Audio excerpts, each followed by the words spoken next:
દર્શક મિત્રો, મહામંથન મંતવ્ય ન્યૂઝમાં આપનું સ્વાગત છે। આજે ડેડિયાપાડાના ધારાસભ્ય ચૈતર વસાવાના જામીન મામલે ગુજરાત હાઈકોર્ટમાં મહત્વની સુનાવણી થવાની છે।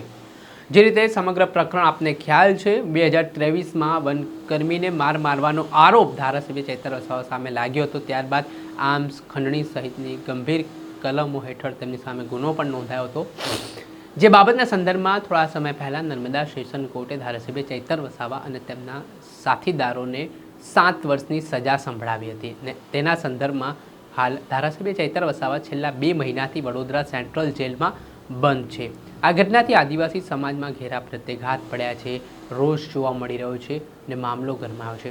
ત્યારે આ પરિસ્થિતિના પગલે જે ધારાસભ્યને જેલ જવું પડ્યું છે તેના પાછળ આદિવાસી સમાજના જે નેતાઓ છે, ચૈતર વસાવાના સમર્થકો છે, તે ભારતીય જનતા પાર્ટીને જવાબદાર ગણાવી રહ્યા છે, આક્ષેપ કરી રહ્યા છે કે સરકારનું આ ષડયંત્ર છે ને આ વચ્ચે ધારાસભ્ય ચૈતર વસાવાના જેલવાસ વચ્ચે તેમના ભાજપમાં જોડાવાની ચર્ચાઓ પણ વેગવાન ચાલી રહી છે।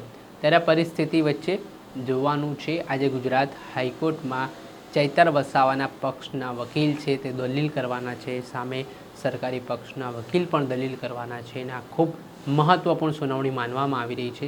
આમાં આદિવાસી સમાજની નજર આજની સુનાવણી ઉપર જોવા મળી રહી છે। શું ધારાસભ્ય ચૈતર વસાવાને આજે ગુજરાત હાઈકોર્ટમાંથી કોઈ રાહત મળશે તે સૌથી મોટો સવાલ છે ને જે પરિસ્થિતિ નિર્માણ થઈ છે, ધારાસભ્યનો જે પદ છે તે પણ જોખમમાં છે। હાલ ગુજરાત વિધાનસભાના અધ્યક્ષ છે, તેના પર નિર્ણય લેવાના છે અને થોડાક સમય પહેલાંની વાત કરીએ તો ધારાસભ્ય ચૈતર વસાવાના ધર્મપત્ની શકુંતલા વસાવાને જે 7 વર્ષની સજા થઈ હતી તે મામલામાં હાઈકોર્ટે રાહત આપી હતી। ત્યારબાદ હવે ચૈતર વસાવાના જામીન મુદ્દે સુનાવણી થવાની છે।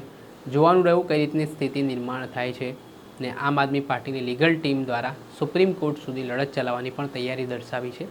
આજે શું મહત્વપૂર્ણ ફેસલો આવે છે ધારાસભ્ય ચૈતર વસાવાના કેસમાં, કેમ કે તેમની સાથે તેમના સાથીદારોના પણ જામીન છે તે મૂકવામાં આવ્યા છે ને આ કેસને લઈને દિવસે ને દિવસે આદિવાસી સમાજમાં પણ રોષ ભભૂકી ઉઠતો દેખાઈ રહ્યો છે।